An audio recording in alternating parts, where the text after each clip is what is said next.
to play down a queen for some material, but Vidit, he makes the draw. He wants the white pieces, and he trades queen. So this variation is all the rage. But Danya, is it a good bullet opening? I think it's okay. I mean, if you know all of the typical ideas for white, if you know exactly where the pieces belong, I think that white can play this in bullet. I'm a little bit worried, though, because Magnus knows absolutely everything. And this G5, G4 idea, I think, is recommended by Erwin Lamy in his chessable course on the Caro. So Magnus clearly showing that he's done his homework here. Magnus looking at chess games? Who would have thought it? If you ever watched the documentary on Magnus, he devours all material on the game of chess. It sort of shows based on his skill set. But look at this. Just bringing a knight to f4, controlling these dark squares. What does white have in this position as black will, of course, play h5?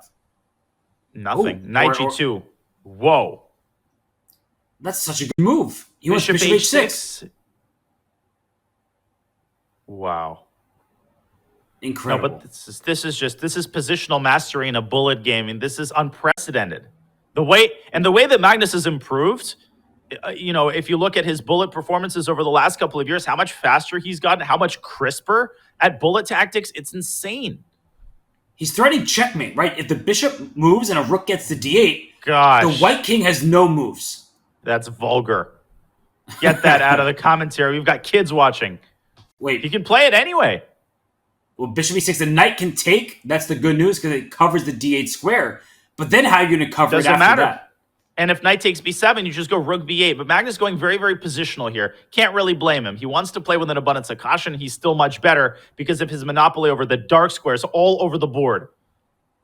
This looks great. Bishop pair, open space. That knight on c3 completely dominated by that pawn on c6. I think that it's nice to play bishop e6 when you're a commentator, but it would have shattered black's pawn structure, whereas this position, there is no harm, and everything is looking good for Magnus. God, his piece is operating in concert like a practiced philharmonic symphony. It's crazy. Every piece fulfilling its own role. Rook g2 apparently wins the game with a beautiful sequence of bishop checks. He's going to find it. You know it. You know it. No, he doesn't. Still winning. Not that easy to spot in a bullet game, but this looks great for black. You're just trying to weaken, to loosen the pawn chain and go after the base pawn.